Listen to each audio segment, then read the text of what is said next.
Good evening, everyone. This is N7GES, and welcome to the NCARC TechNet. We're here to discuss issues regarding ham radio of a technical flavor, not just for advanced amateurs, but also for hamlets, folks that are beginning in the hobby. We just ask that everyone be respectful with their ideas and opinions and responses. We welcome all of those. If we should have a failure during the net, we'll switch to the 145.115 repeater, which is also on Horsetooth. Don't expect that, but once in a while this does happen, as we found out last week. You can also stream our net on YouTube, and also listen on Echolink at W0UPS-R. And you can also import questions via Echolink and in comments of the YouTube stream, I believe. So enjoy and feel free to participate.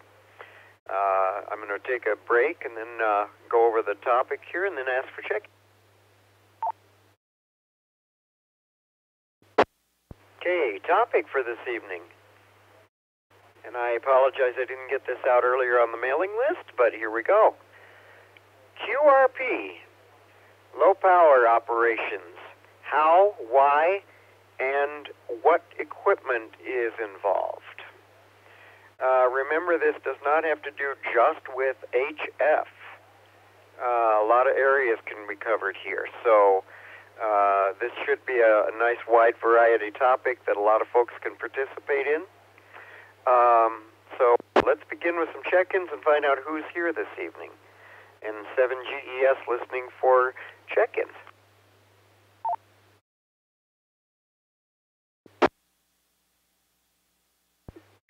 KC0 or BT? Kevin, I don't know if you got me. KD0TYU.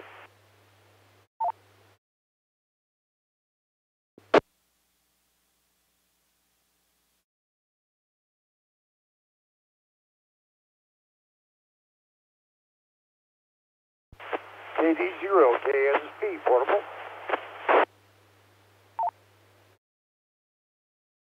K5 BBC.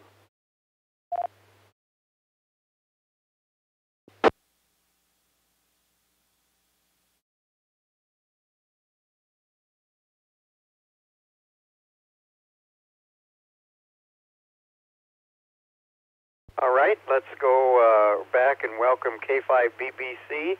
Let me check this call. Kilo Delta 0 Kilo Sierra Papa, is that right? Affirmative, you got it. Okay, and remind me your name again? It's Mark.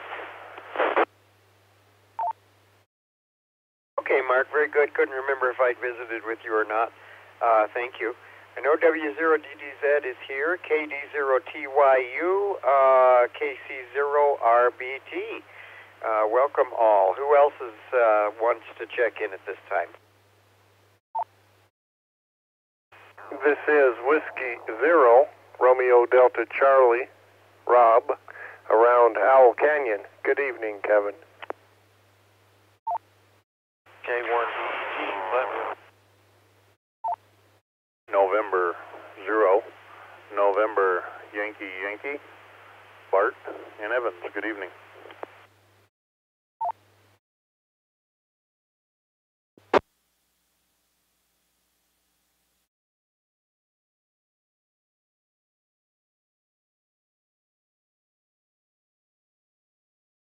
This is Kilo Echo 0, Lima Charlie Kilo, KE0LCK, the other Mike from Windsor. Okay. Let me go through who I got, and I know I missed at least one. KE0LCK and 0NYY, K1DEG, W0RDC. There were some doubles, so whoever I didn't get, please come back.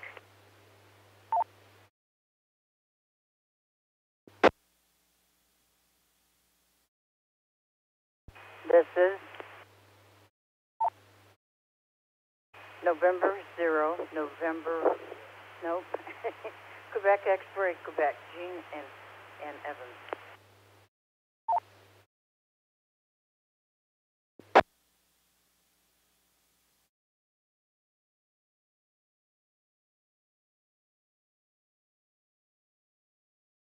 Okay, welcome, Jane. Thank you very much for being there.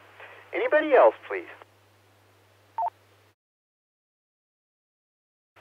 Kilo 0 Delta Bravo Echo, Debbie in Fort Collins.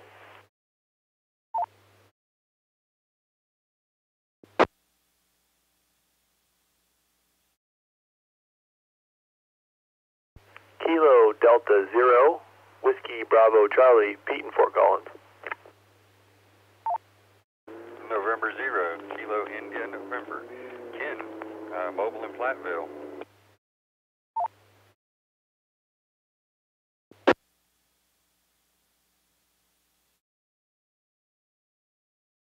Kilo Echo 0 November Papa India, John in Fort Collins.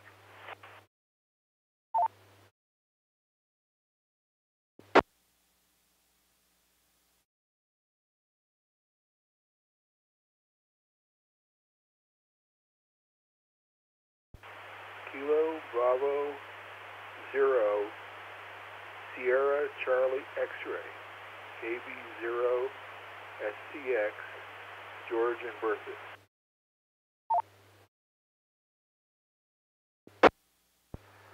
N0 EMP, Greg, Fort Collins.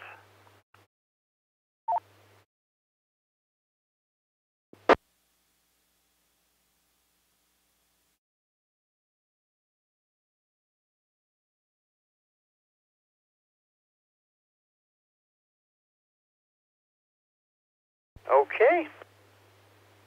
Welcome to N0 EMP, KB0 SCX, KE0 NPI, N0 KIN, KD0 WBC, K0 DBE. Welcome all. Anybody else?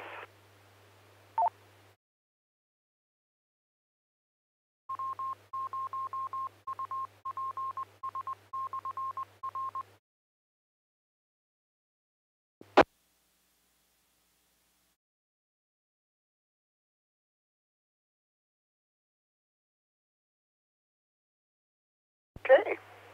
Well, this is N7GES with the NCARC TechNet. So let's talk about low power modes, or QRP. I always chuckle that there are some folks around that say life is too short for QRP. But there's a lot of other folks that very much enjoy QRP. There's a lot of rigs out there that run QRP HF. And if you think about it, there's a lot of us running very, very low power on VHF and UHF all the time with our HTs, and probably could even run lower power than most HTs will run. So would anybody like to start out making some comments about QRP? Any specific things they might like to point out to the group here? Give me a call sign and I'll recognize you. LCK.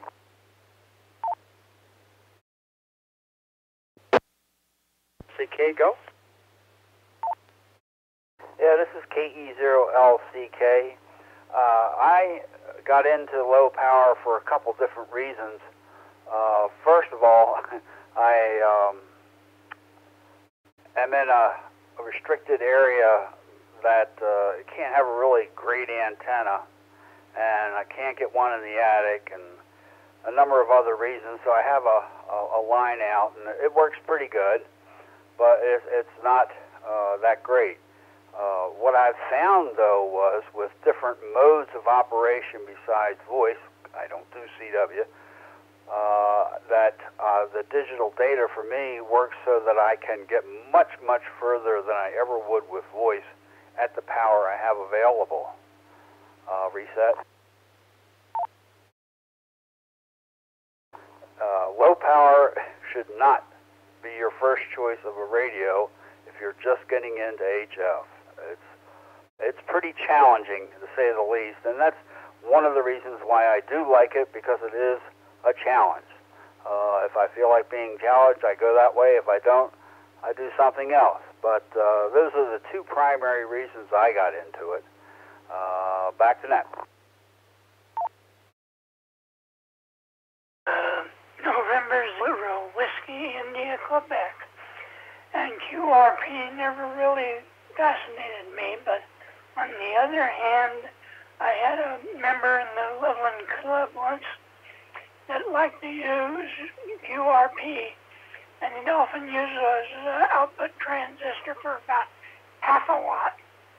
But he had the land, so he could put out a 300-foot dipole up in the air a little bit, and he thought the antenna was the better thing to use for QRP.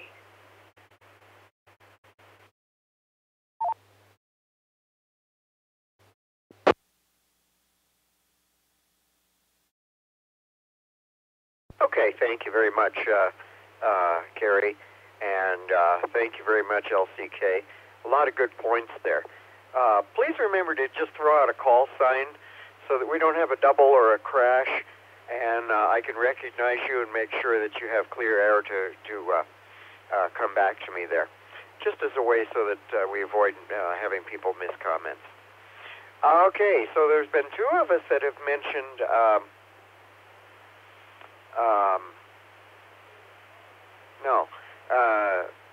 antennas were mentioned briefly here, and I think that's a key word.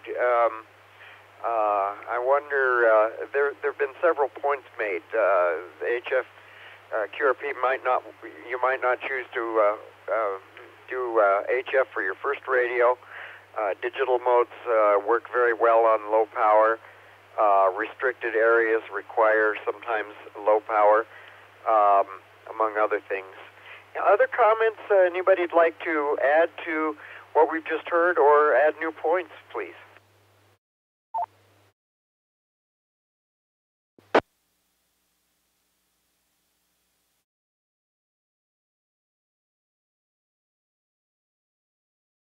Okay. For reminders for people, what do we consider low power? And I understand there's two levels of low power. Is it QRP and QRQ? Can somebody set me right on that?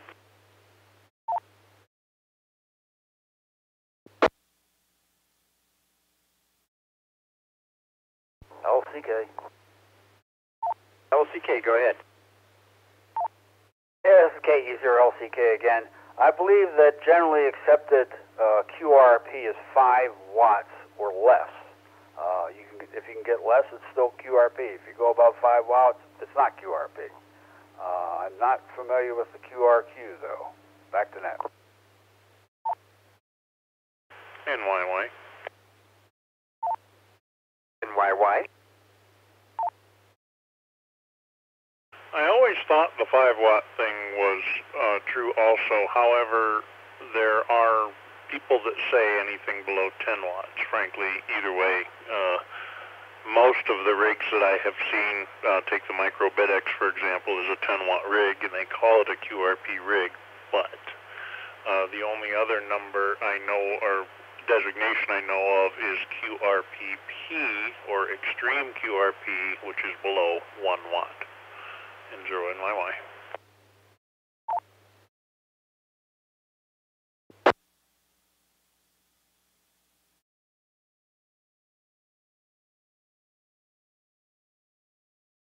Okay, thank you.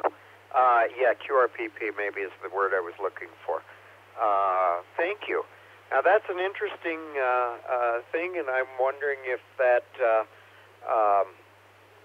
BitX classification is a little on the arbitrary side, or if that has indeed changed, because I've certainly heard the 5-watt thing for a long time. Do you know if that was a bit of a misnomer, or was the BEDX classification of QRP a bit of a misnomer, or has anything really, is there anything absolutely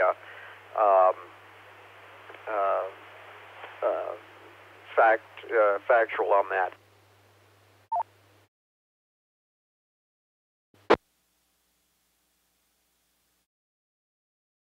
I don't have any further information on it. Well, here's the ARRL definition is 10 watts input or 5 watts measured output. I'll bet that's the source of a lot of confusion. WIQ again.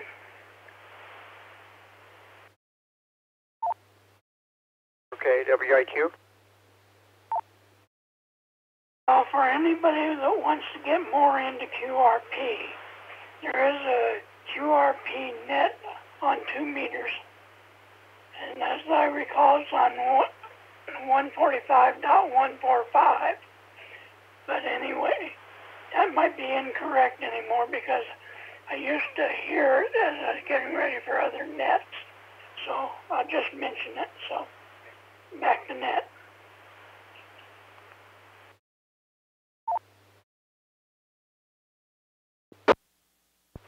N0 EMP. EMP, go ahead.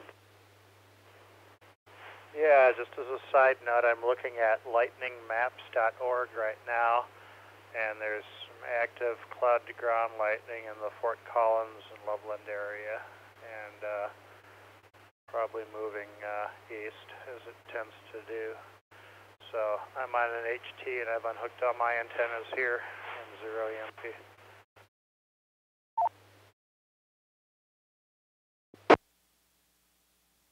Thanks for the advisory, Greg. In fact, I started out on an HT for that very reason because I heard quite a bit of lightning static there. So hope all of you can disconnect and still join us if you're in close to that an area there. Very good. Okay, so we've had several additional views. Would somebody like to comment about antennas? I guess what I'm really getting at is how important, when does somebody use, say, a very much more sophisticated antenna and low power versus a lot more power and maybe not paying as much attention to the antenna? Are there reasons for going that way? Are there reasons for going with the QRP as opposed to the higher power and sort of brute forcing it through with maybe an antenna that is not as well suited? Do people actually do those things? Any discussion on all of that? WIQ. Let's let somebody else have a chance here, and then I'll come back to you, Carrie.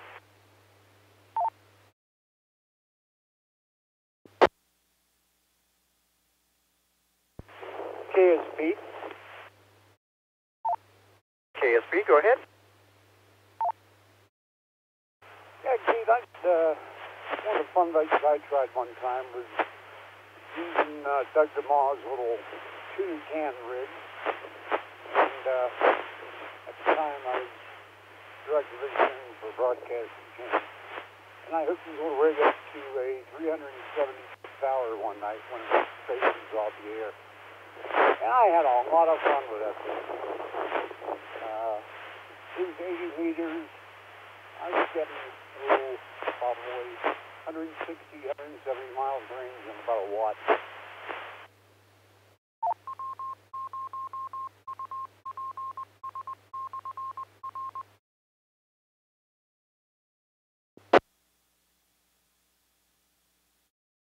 Okay, very interesting.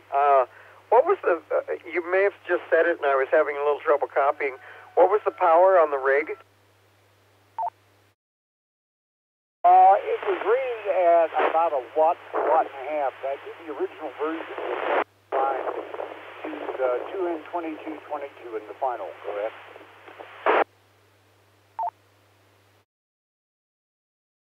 Okay, very good. Any other comments about the radio versus antenna situation, or reasons for using QRP versus higher power? KC0 RBT.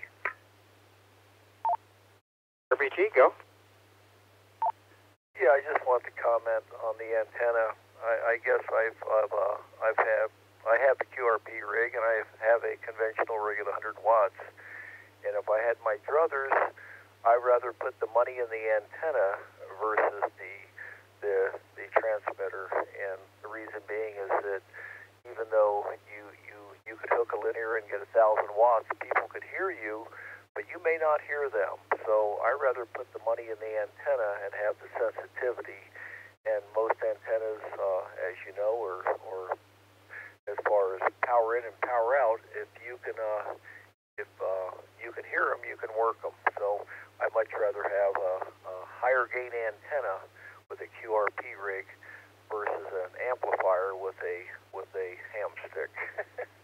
Anyway, that's my 2 cents worth. KC0 RBT.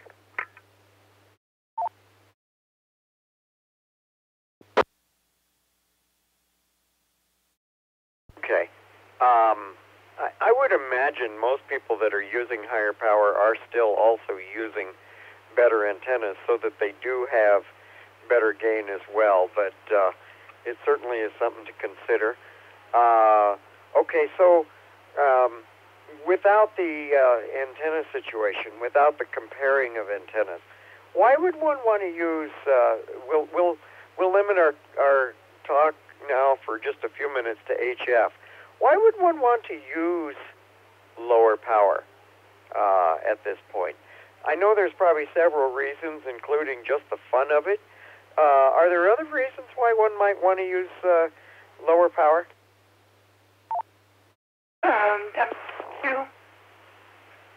RDC. All stations stand by just a moment, please.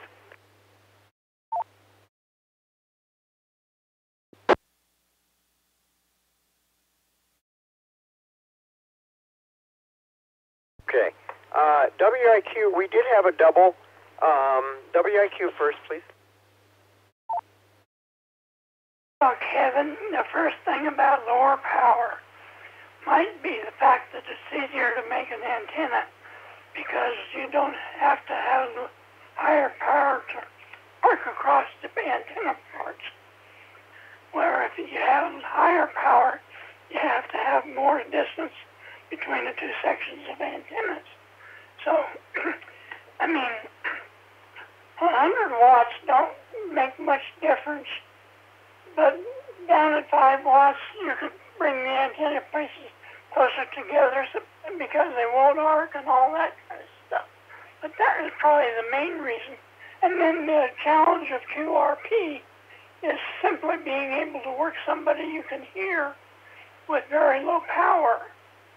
And, well, I've never done it, so I don't know any more than that.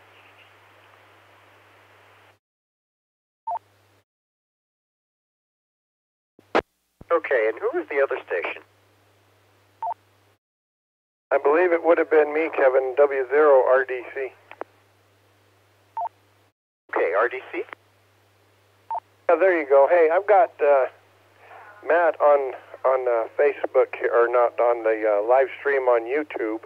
His Kilo Fox 5 Joker Romeo Papa. He's monitoring from Oklahoma, and his comment is this evening he thinks that the antenna is the heart of the system, most important thing. Without ears, you can't hear anything, and so there you go.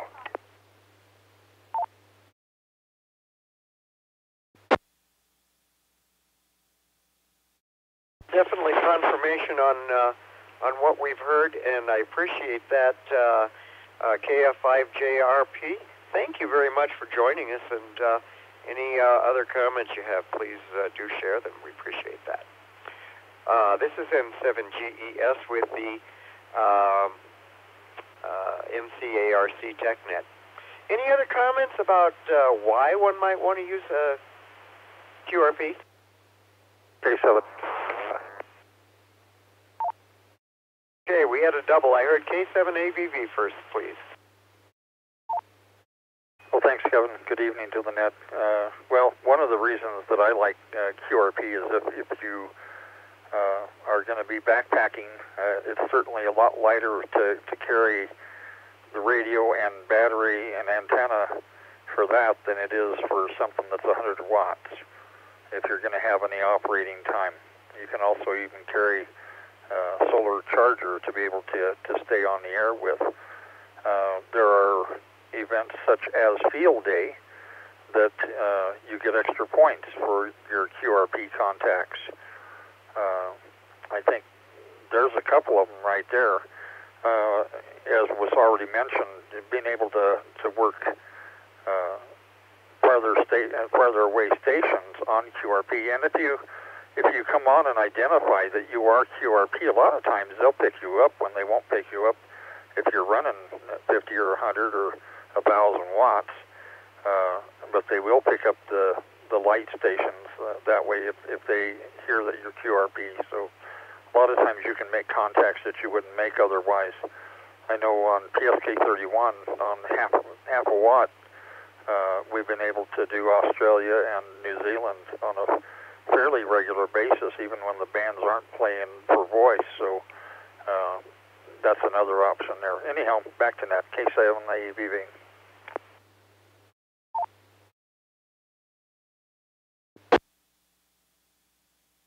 Thank you, Randy. Appreciate that. There was another station at the same time. Who was that? It was KF, Doug. Hey, good evening, Doug. Come, what you got for me? Well, two comments. One is on the antenna versus power controversy, and I think it's a controversy because you take an antenna as simple as a dipole. If you have it at a reasonable height, such as half a wave above the ground, even a beam antenna is not going to be significantly better, a little better, but not significantly. And a dipole can be made to work very, very well. I know, I've been using them for half a century. The other comment is, why QRP? Well, the number one reason that I can think of is cost. It's very inexpensive, especially if you're willing to work CW, which is a great way to start. It's very inexpensive to buy or build a very simple QRP transceiver running 5 watts or so and be able to work very, very effectively. Above that is digital modes, which does not require a lot of power. So a lower power radio is perfectly fine for PSK 31, even RTTY, and I speak from experience as I've made thousands of contacts with those two modes. And of course, FT8, the very latest, also does not require much power or much of an antenna because of its ability to hear signals deep into the noise. So that's my comments. Go ahead, Kevin. BIQ with another comment. Okay, just a second, Carrie. Thanks much, Doug. And did I get the call right? Is it Kilo Juliet 0 Fox? That is correct. I think I'd have that straight all this time, but thanks much.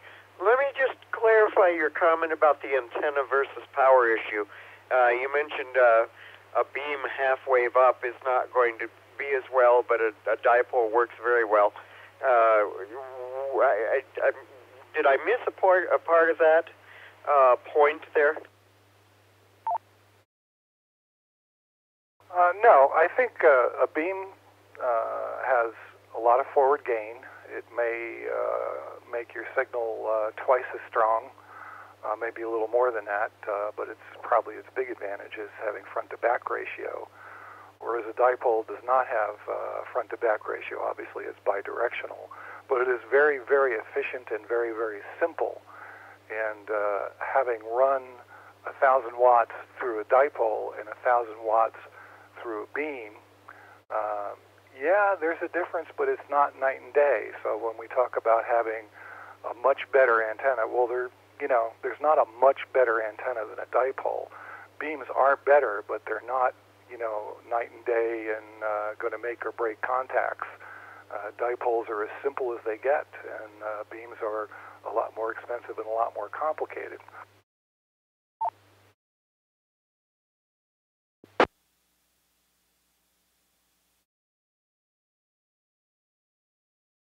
Okay, very good, thank you.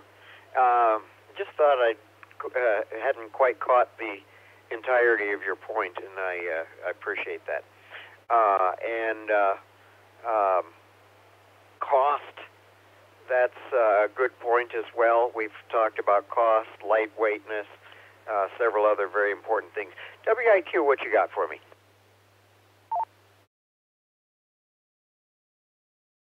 Well, Kevin, it's one of those things that if you don't start out with very much power, you don't want to lose it in the feed line or the mismatch of the antenna.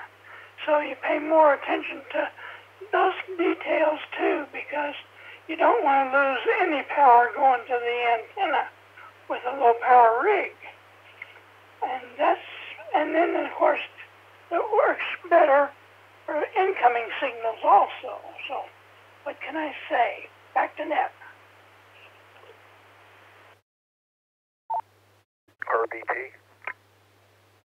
RBT, go ahead. Yeah, Kevin, I just want to say from a personal standpoint, with our cabin up in the mountains, we're fully photovoltaic, so everything's off solar with deep cycle batteries. So the allure of QRP for me, at least, is that you can play QRP for hours without worrying about the battery drain. Whereas if when I took my 100-watt rig up there, I had to be concerned about power. So anyway, the allure is on a remote site that you can play radio for quite a long time and not worry about power drain. KC0RBT, back to net.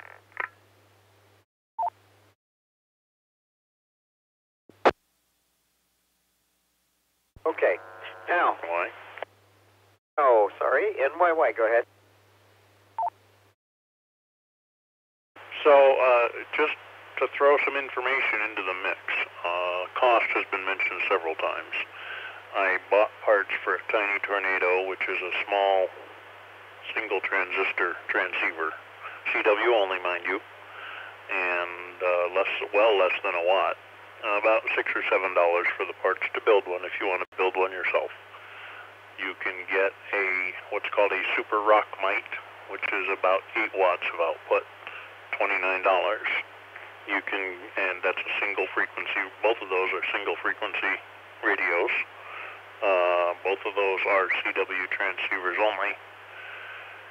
And the Micro BitX, which is 10 through 80 meters, CW and sideband, 10 watts output, $105 in 0 NYY.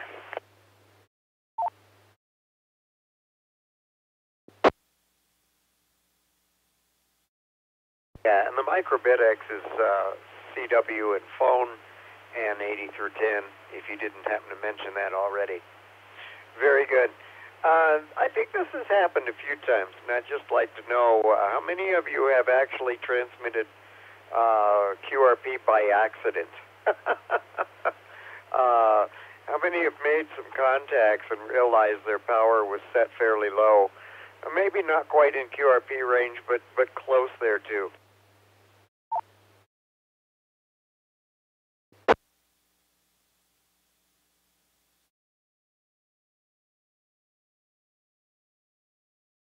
Oh, come on. I know it's been more than just me.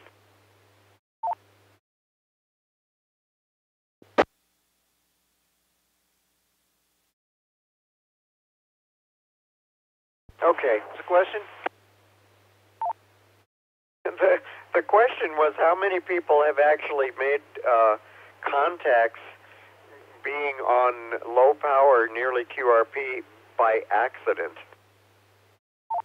Oh, I have. I definitely have.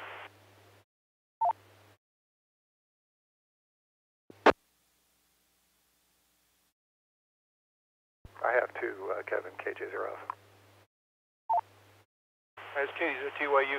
Yeah, actually what I did was, you know, when you set up an amplifier, you turn the radio on really low, and then, of course, you tune the amplifier up, make sure it's up there, and then, of course, you forget to turn that thing on when you hit the key.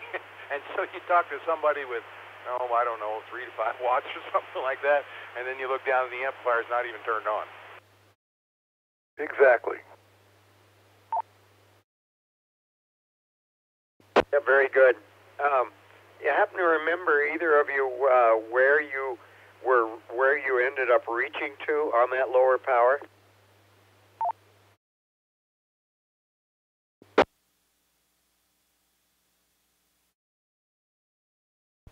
Across the country. Yeah, I got Russia, and the Cook Islands, I think, one time.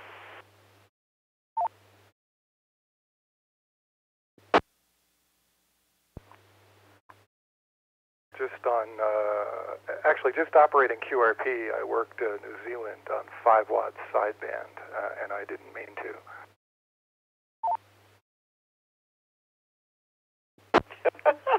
I love it.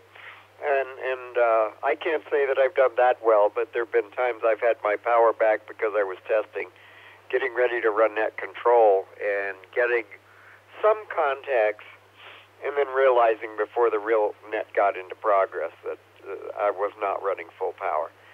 So, you know, it is nice to get the confirmation that indeed you can make good contacts with less than full power. So it's just nice to have those accidental confirmations sometime, because it is not what we necessarily would expect unless we've been into it and been playing with that for quite a while. N7GES with the TechNet. Any other comments?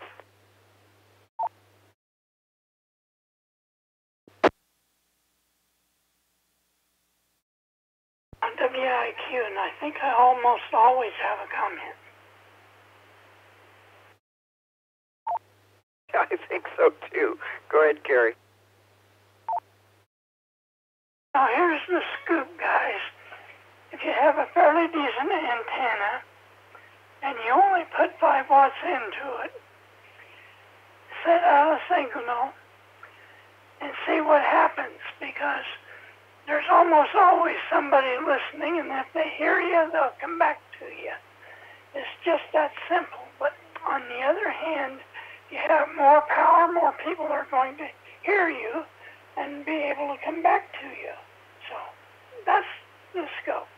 You can't talk to anything you can't hear. So it always comes back to being able to hear somebody.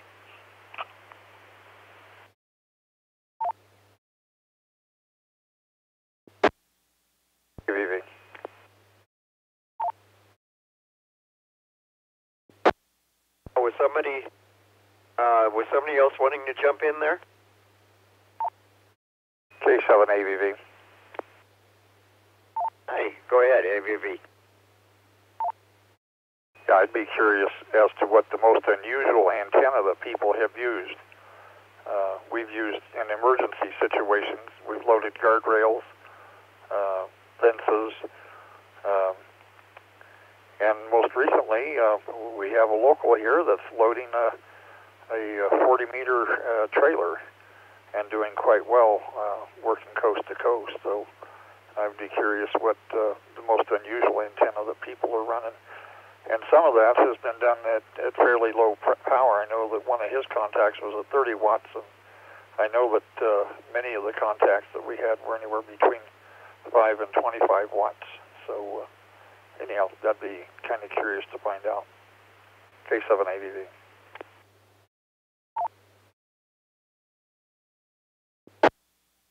Okay. Anybody want to mention unusual antennas, especially using at low power? Katie's why? Okay, we had a double. TYU first, please. Now, I didn't do this, but I watched him do this. Willie Williams, and some of you know him, shopping cart.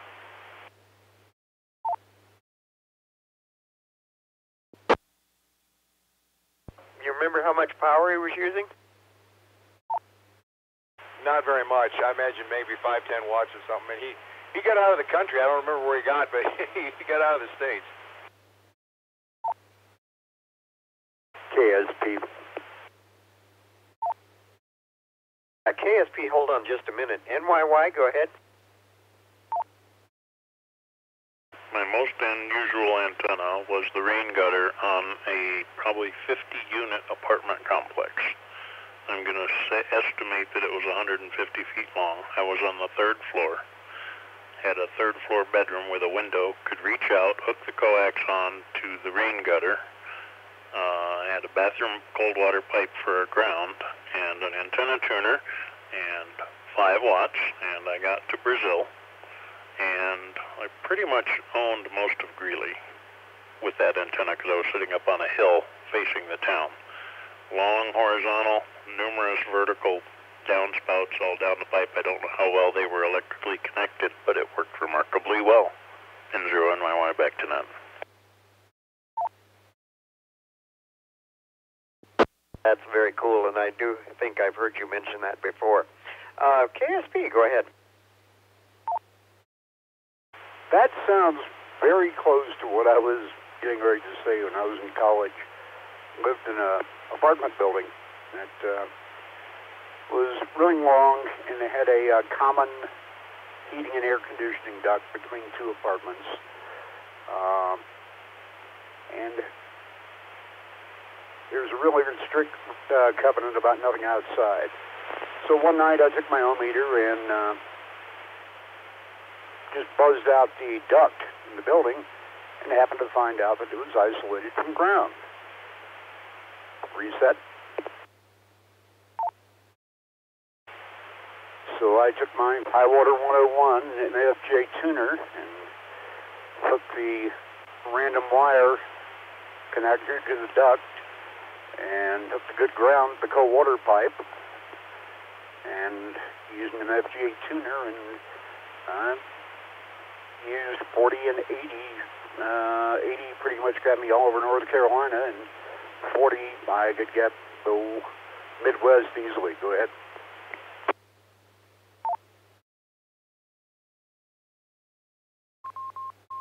Yeah, very cool. Very cool. Were you running? You were surely probably not running a full 100 watts on that either, huh? Oh, absolutely not. And I didn't run it after or before about 11 or 12 o'clock at night. It wreaked havoc with the analog cable system in the building. Go ahead.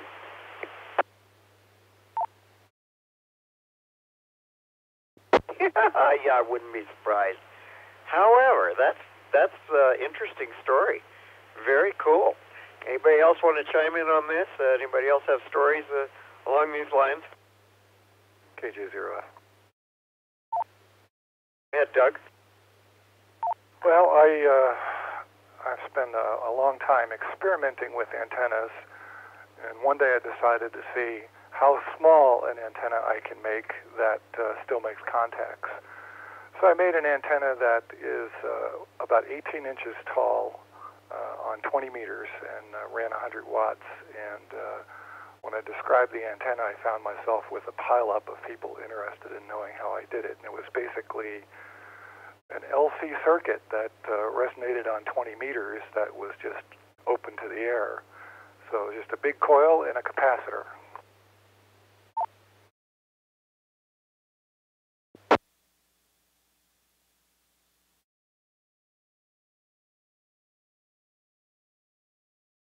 Wow. Okay. Very cool.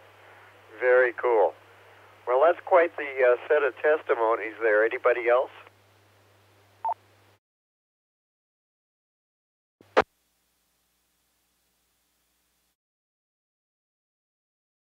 Okay, I'll bite. N0BNK. Hey, there you go. Good morning. Good evening, Rick.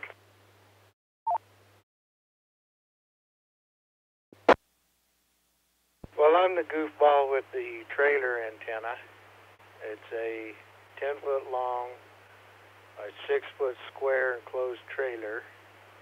Has 3 antenna masts affixed, just clamped to the ladder rack, isolated from the ground, and it is resonant at 40 meters, and I could use it on, I think, 80 through 10 with a tuner, and I talked to Texas the other night with 30 watts. Most of the time I run high power, but I sometimes flip the switch between it and the 40-meter dipole out there, and a lot of times there's no change in signal that I can see or hear. I think it just depends on where that signal is coming from. And another comment with that we were talking, the QRP thing, I think a lot of it is propagation. I've heard signals out there, these guys, oh, I'm running 1,000 watts and I can barely hear them. So the propagation has an effect on everything as well. N0BNK.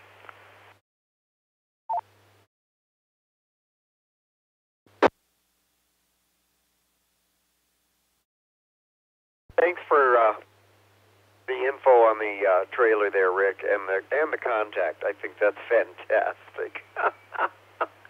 Imagine a trailer resonating automatically at 40. That's pretty cool.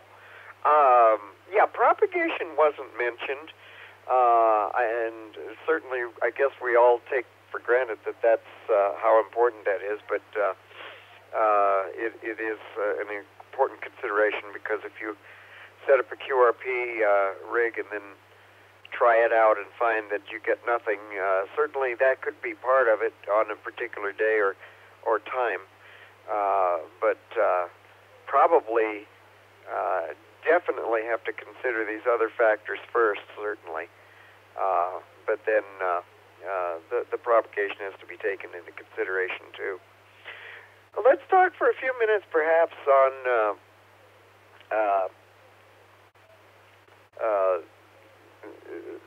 6 meters, which I think is considered VHF nowadays, and VHF and UHF.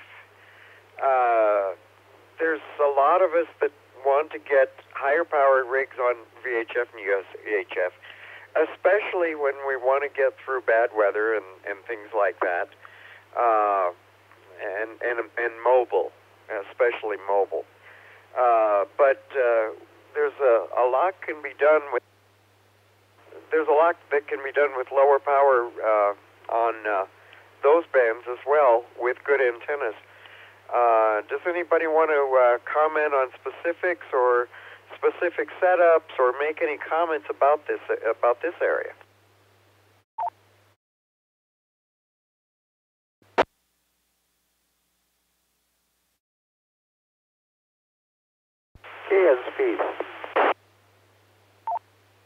KSP, go ahead. I don't know if it would qualify as weird antenna or not, but I've had some really cool experiences with tropoducting. I was coming back from a ham fest in Virginia Beach, coming down I-95, and just had a standard Larson cool rod 2-meter antenna on the back of the car, and had a little Olenco, and that was one of the little cheaper ones. I think it was putting out 4 watts, and it was about maybe 10 or 11 o'clock at night, and we had a really good tropospheric ducting night, and I was keying up repeaters all up and down the East Coast. I think one I keyed up was in Maryland, and I was in close to Manteo, North Carolina. Go ahead.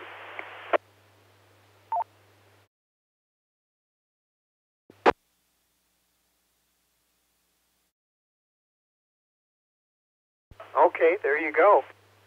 And there you go with propagation and power and yeah, maybe not weird antenna, but certainly average antenna, I guess you'd say, for one thing. I was just going to comment. HTs in the car with a good external antenna. Lots of folks are still using those.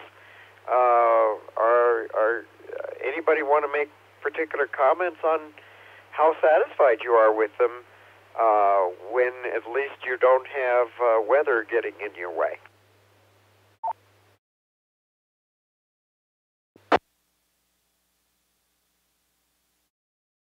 TWC. Good evening, Dan. Go ahead. Thank you, Kevin.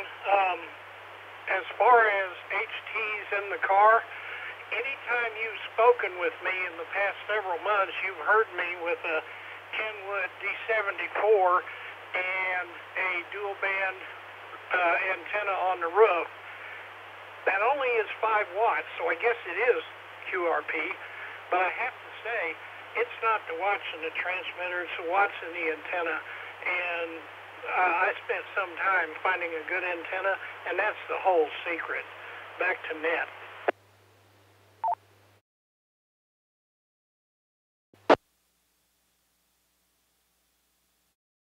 Very good.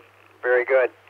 Yeah, and I suppose you've probably experimented a bit, Dan, and dropped that power sometimes just to see what you could do with that as well.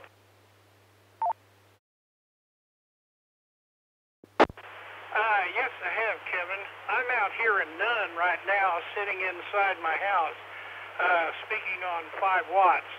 But at 1 watt from a hilltop west of here, I was able to work this repeater very well.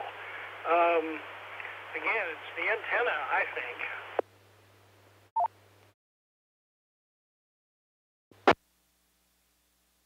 Yep. Are you using an external antenna now?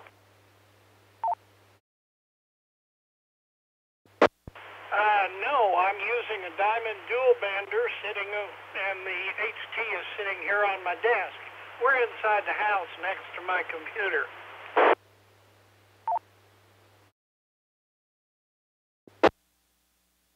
Okay, very good. Very good. Thank you for the info on that as well.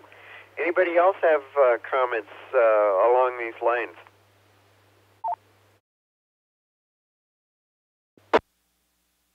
K7 AVV.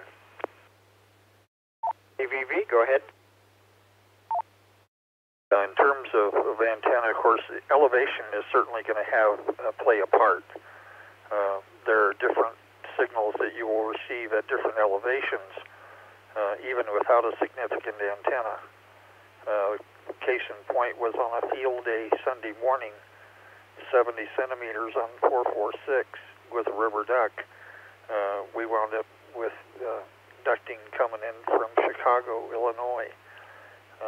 It was interesting to listen, though, as there was another station that was down up Squaw Mountain. They were on their way up to the repeater site up there, and they had 446 on, and they worked the same station.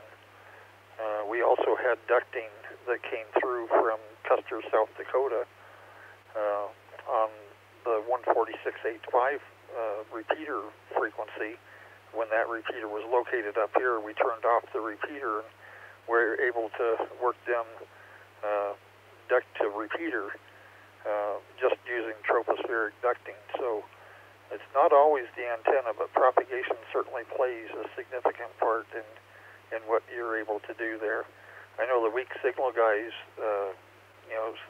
have a lot of different antennas, and most of them have significant beams in that on 2 meters and 70 centimeters, but that's not always the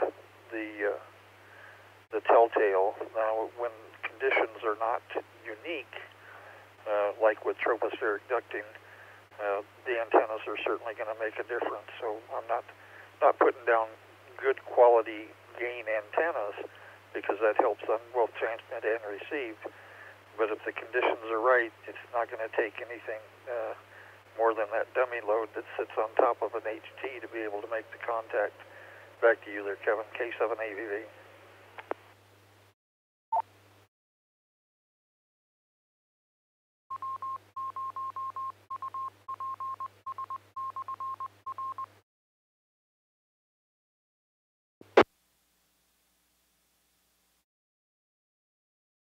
So let's talk a little bit about that magic band, 6 meters. We were talking about that this afternoon, Randy.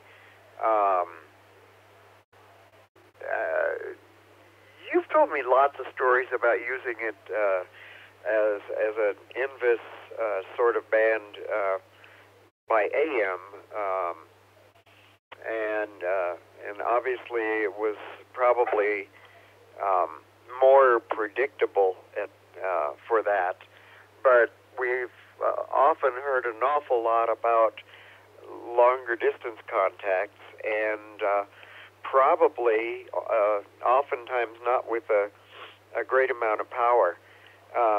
Could you elaborate a little bit on all of this? Have I got that right? Are there additional details you might like to relate? Yeah, 6 meters is what's been called the magic band for many, many years. And we started back in the 60s. And of course, we were peaking in the cycle there, and so it was really kind of nice. You could be able to, with 5 watts, you could be able to work the Pacific Rim without any problem, and certainly coast to coast here. 100 milliwatts.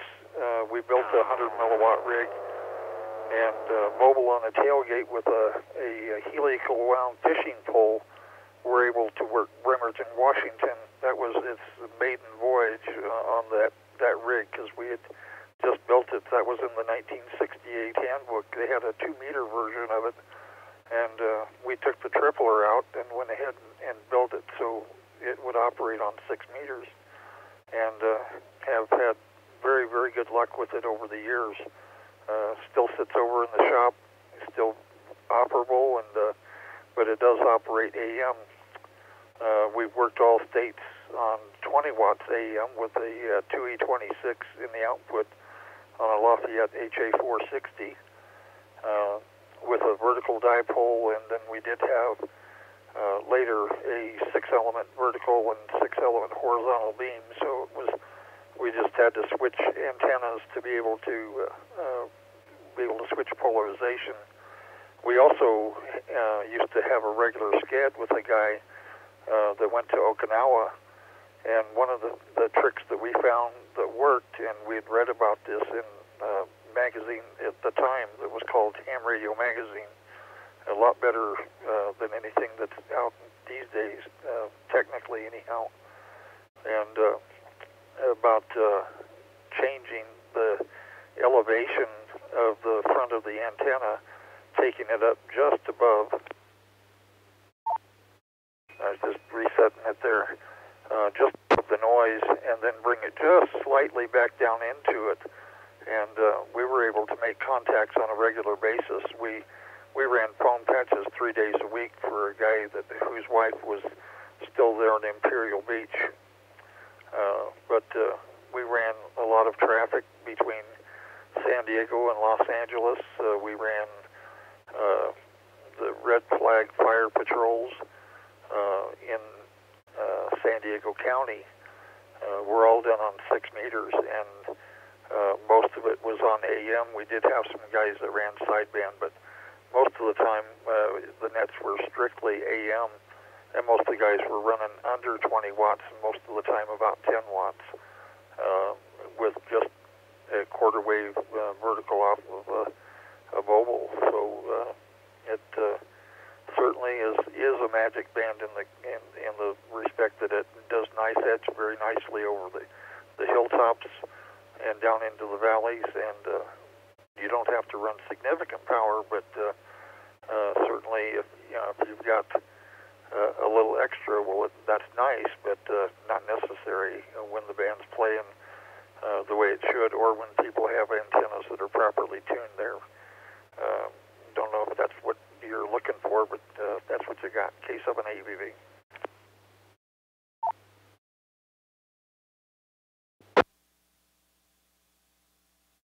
Oh, that's terrific. And that's exactly kind of what I was going for. And thank you. At N7GES with the TechNet.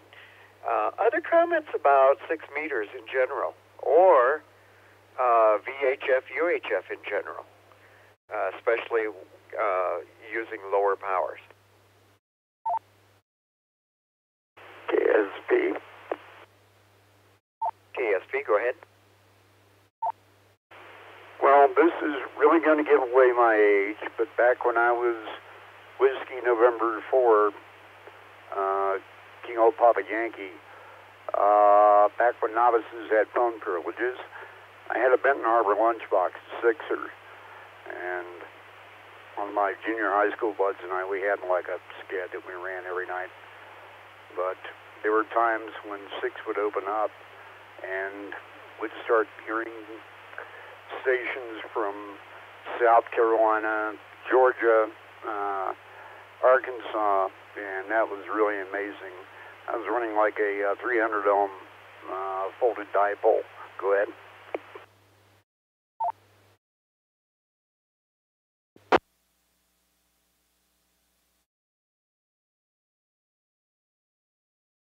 Very good. Very good. Others. Anybody else on 6 and other VHF, UHF?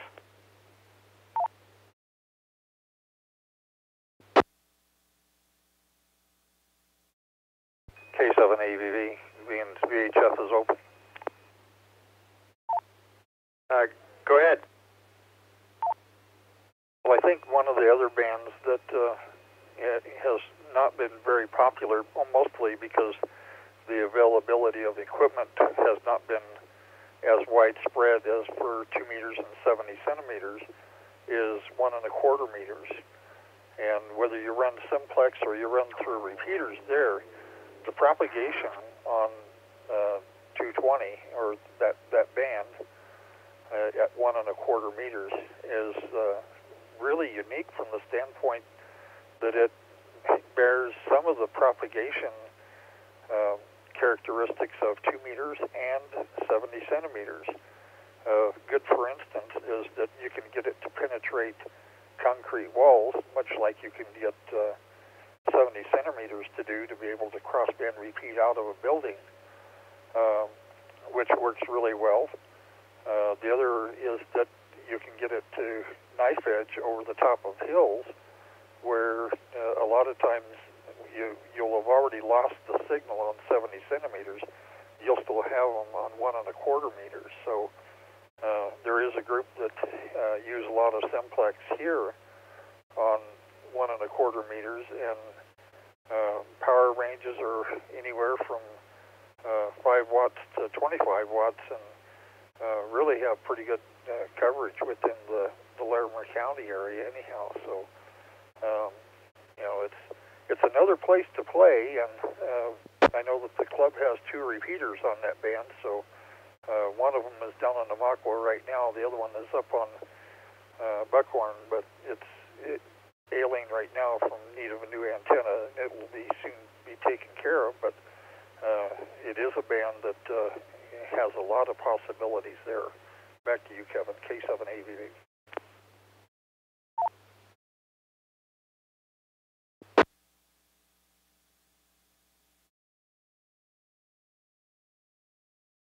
Excellent comment, and should have even thought of making mention of that myself, but thanks for the reminder there, even though I'm using it all the time with you guys.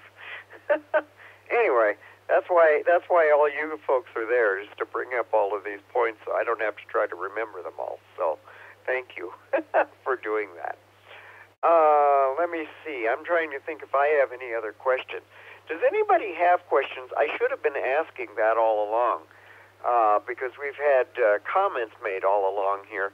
Anybody have questions on all of this stuff? We've talked rigs, we've talked bands, we've talked antennas, we've talked levels of power for low power. Anybody have questions on all this stuff? Yeah, KSP. KSP, go ahead. Yeah, Buddy and I are thinking about trying a few experiments on field day, maybe going up to Estes Park. I've got a microbit X that I've done some modifications on. It's got it on 6 meters. I add another set of filters and relays, and that little oscillator in there will go down to 1.9 easily. And the other fellow is using a warbler on 40 meters. And we were thinking about going up on field day and putting some slinkies up and using a solar panel and seeing what we could do on field day. Anyone know anything about propagation up there? Go ahead.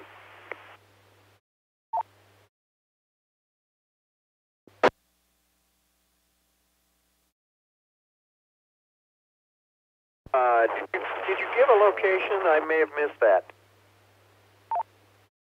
It's just me, Kevin, K7AVV. Go ahead, Randy. I can't speak to all of the elevations higher than where I'm at, but I'm at about 8,000 feet, and you will find that the takeoff angle is better for HF operations, and a lot of times you wind up with a whole lot less noise than you do in any of the sites down in the flatlands. So, I would encourage you to go for it. You don't have to have antennas that are really, really high. As a matter of fact, last night I made an Italian contact on 40 meters with an Envis folded dipole that's about 12 feet off the ground. And, he was about 20 over 9 here, and he said that I was a solid 10 to 20 over 9 there.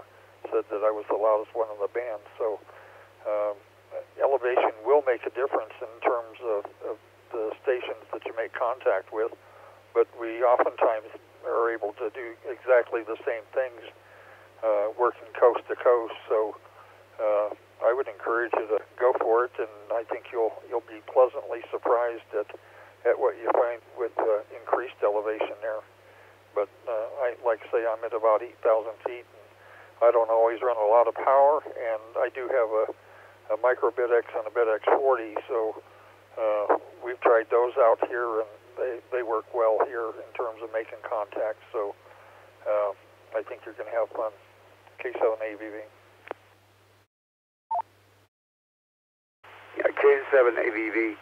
Yeah, I'm looking at using like a really bogus folded monopole on 160, like using my 60-pound pole arrow to see how much line we can get up in the tree with a couple of sliders on the side. And Doug is going to use a slinky for the warbler. And just going to see what we can do, how many points we can make. Go ahead. Yeah, I think you'll do well.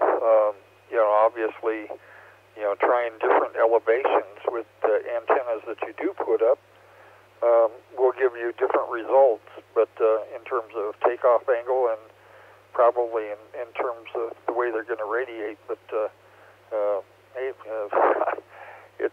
it can be a lot of fun, let me tell you.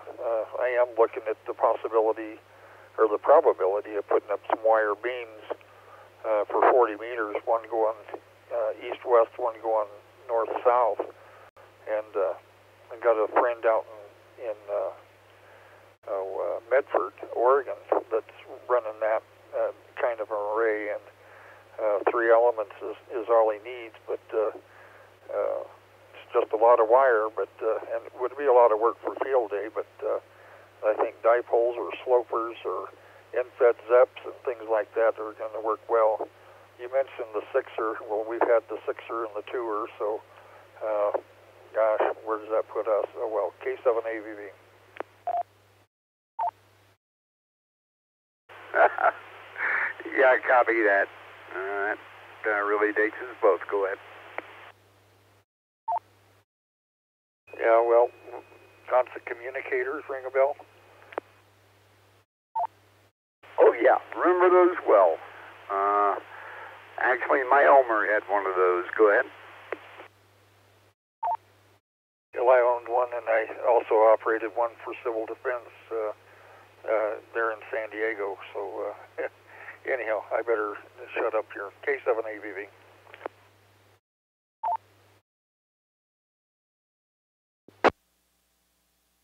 That's okay. This is M7GES with the TechNet. We're talking QRP, or low power rigs this evening, among other things. And we got into this discussion by talking 6 meters, and the question of using low power rigs for field day and elevation and the importances of that, just as a review for anybody. Other questions for the net tonight? Questions of any kind?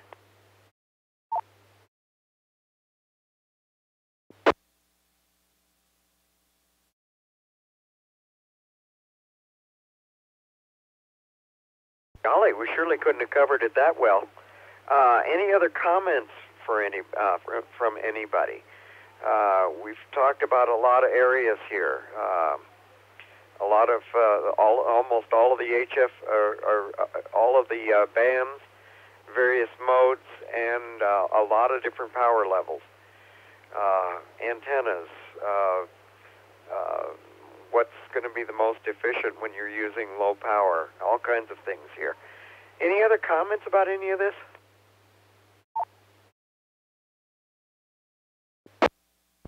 NYY. NYY, go. Many of the QRP websites you will find seem to lean pretty heavily towards CW, which is not good for me, but not all the rigs do. But minimum power, maximum communication seems to work best with CW. There's a lot of reasons behind why that is true, but one comment I want to make, the QRP guys, when they get going and get competitive, do some pretty remarkable things, and they kind of rate how many watt miles you can get. So if you have 1 watt and it goes 10 miles, that's 10 watt miles. But if you've got a tenth of a watt and it goes 100 miles, you've got 1,000 watt miles. Okay, if you just do the math. And their current record was a 10-meter contact from Oregon to Alaska using 1 microwatt. Now, a milliwatt is 1,000th of a watt. A microwatt is 1,000th of a milliwatt. That's the equivalent of 1.6 billion with a B miles per watt. Pretty fascinating stuff, at least to me. N0 on my way back to net.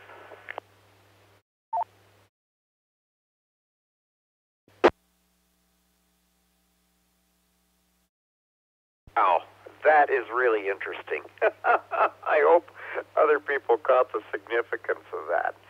Watt miles, that's an interesting bit of measurement, and probably a bit helpful to get some idea of how well you're doing there. So very, very interesting. This has come up a couple of times.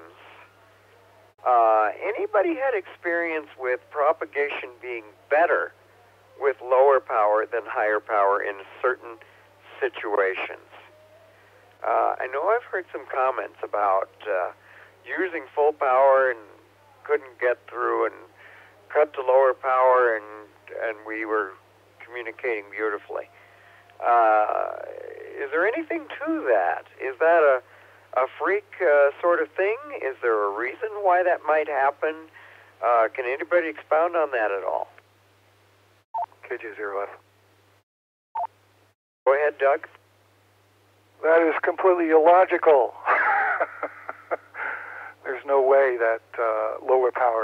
get through better than high power. It's just completely illogical. It violates physics. I was going to make another comment, and I forget what it is. Oh, the watts per mile. Obviously, with low power that low, the receiving station has to have an exceptional receiver and an exceptional antenna system. I mean, exceptional.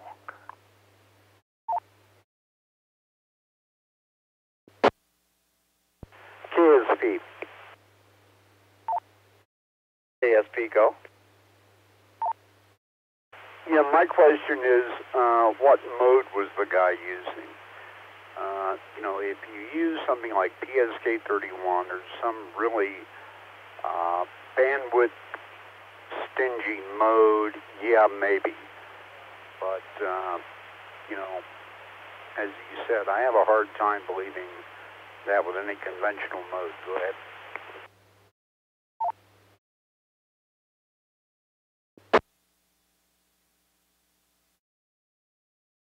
NYY. NYY, go. So they do not specify the mode, and you're absolutely right. If that was, you know, FT8 or something like that, or Whisper or any of those modes, yeah, that makes you wonder. They do mention a CW beacon, 40 microwatt CW beacon. North American QRP CW Club was picked up at 546 miles. That is 13.5 million with an M miles per watt. But still, pretty phenomenal distances with pretty low power. And then if you think back on it, okay, maybe that was a digital mode. It doesn't say. I'm going to have to research into that. I really want to know the answer to that question. What mode was it? But still, 1.6 billion miles per watt, and you were actually able to communicate, I guess, is the bottom line, right? N0NYY. Yeah, why? I'm looking at the FCC database right now on propagation versus frequency over seawater, and that's really phenomenal for almost any HF mode. Go ahead.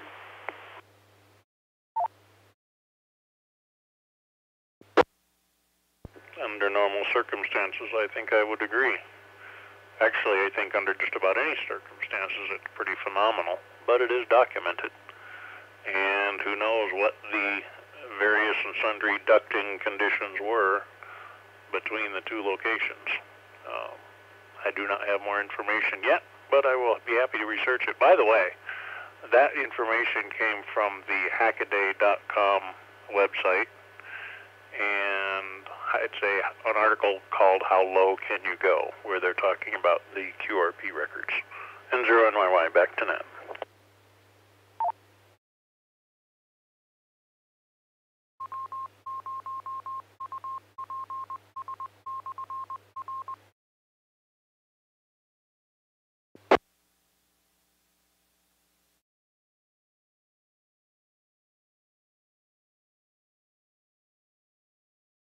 Okay, thank you. Very good. Any other comments before I close this off? Questions or comments for us this evening?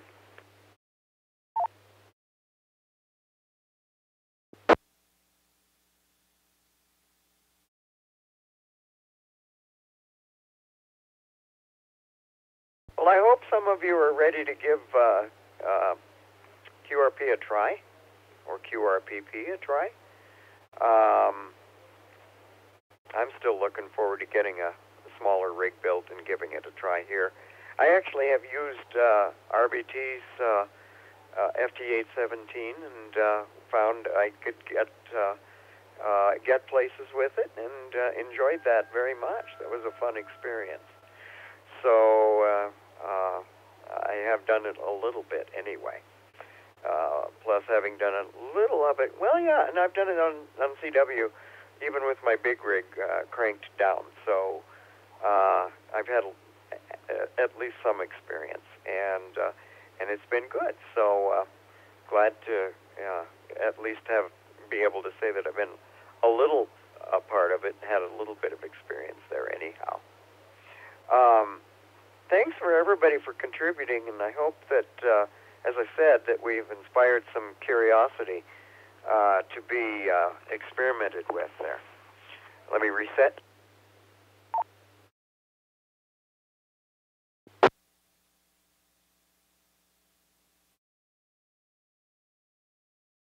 So I'm looking for my next week's suggestions here. As soon as I get to it. Was going to suggest again a couple of topics, and maybe the two would roll into one. Best multiband antennas, and I don't think we specified necessarily VHF, UHF, but any band. And the other part of it, feed line, what to use and why.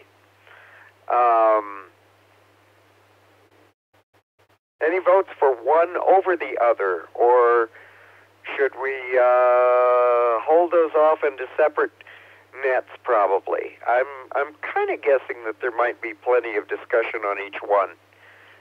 Any comments? KG0F.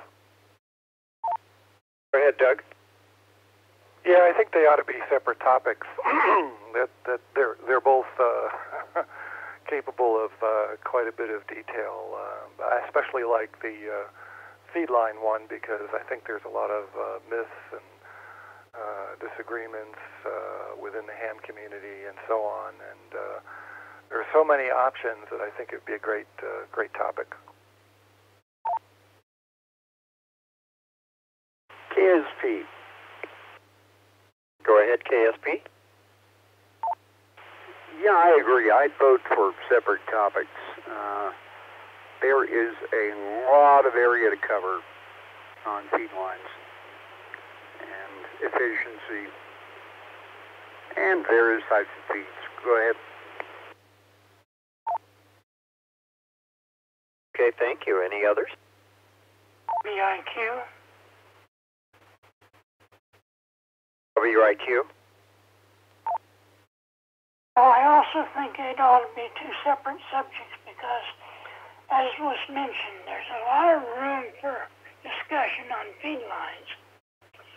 But the higher the frequency, the lower loss feed lines become more expensive, all that kind of stuff. So it kind of depends on the frequency you want to use and what kind of feed line you think you can get away with. So,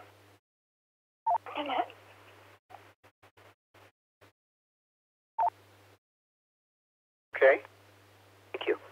Sounds like we're even looking toward a preference for the feed line topic next week, and so if all of you are fine with that, that's probably what we'll go with. Any other last comments?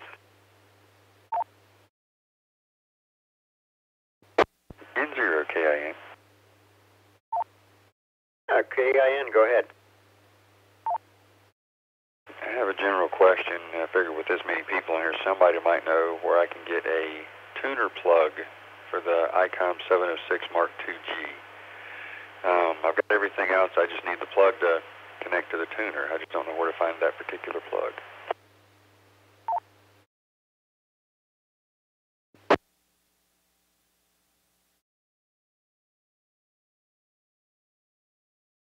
Can you help him with that?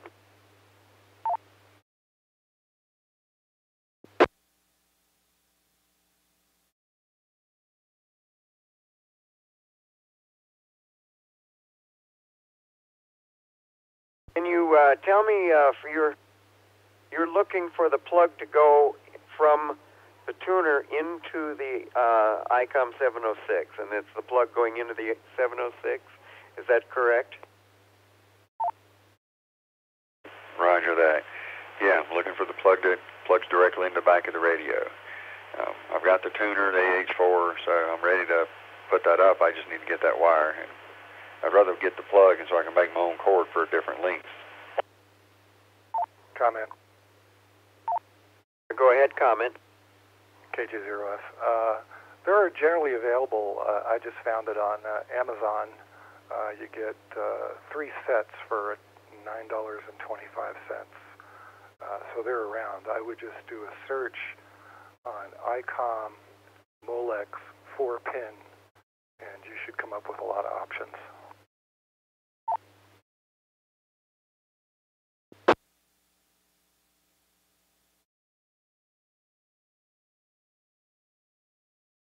Additional questions on that, Ken? I think you answered every question I had. I appreciate the help. Back to net. N0KIN.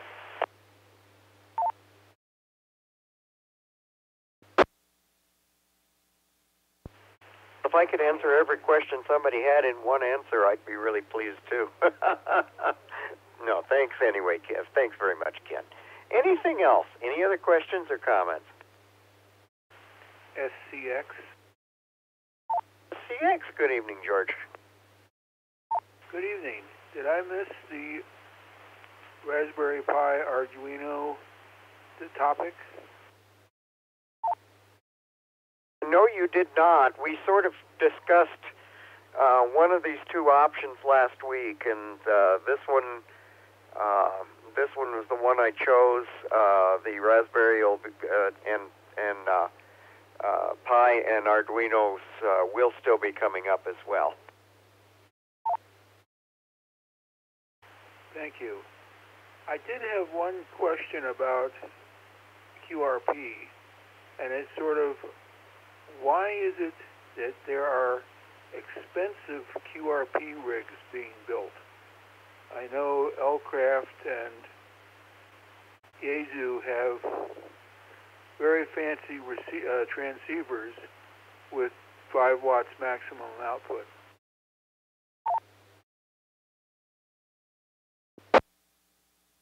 NYY.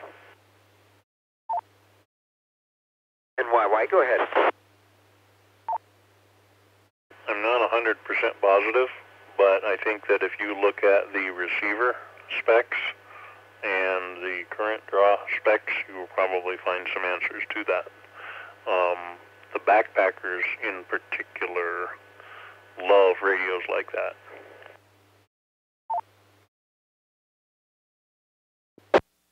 Thank you. It just seems like a pretty specialized market. KB0SCX. I would agree with you 100%. However, apparently there's enough market share to bear it. And then you can take a radio like that and put an amplifier on back when you're at home, and there you go. And you have all the tuning capabilities and all the advanced software capabilities that those radios provide. I don't know. I'm stuck with my microBitX and my 706, so there you go. N0 and NYY, back to net.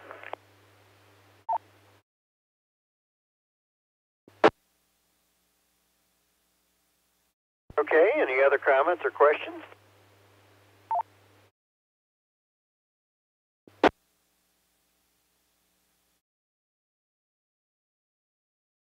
This is N7GES. Well, I think we'll then bring the net to a close for this evening. We've established our topic for next week. Feed lines, characteristics, the right lines for the right purposes. And I think there'll be a lot of discussion there. If anybody wants to do some research and come up with some facts and figures, if anybody has questions, please bring them to the net. Remember, if you have comments for the net,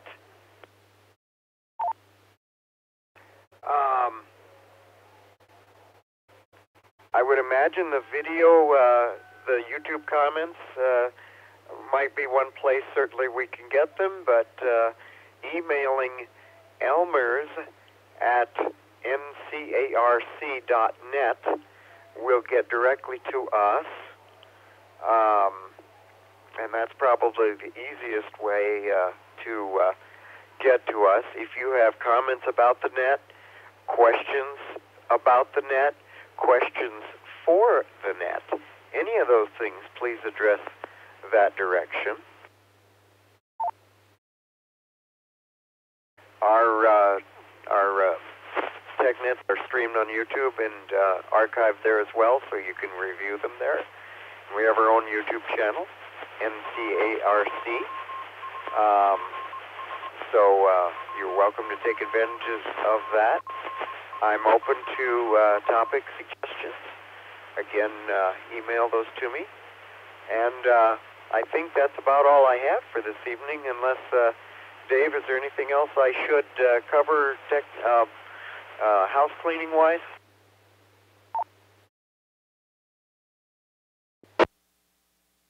Nope, I think you nailed it, Kevin. To copy this one down for a script, I guess. Maybe I actually accomplished most of it this time. Thanks again to everybody, and this will conclude the net for this week. This is N7GES 73s. Have a wonderful evening. Enjoy this nice little thunderstorm we're getting. We'll be clear and the repeater is open for normal use.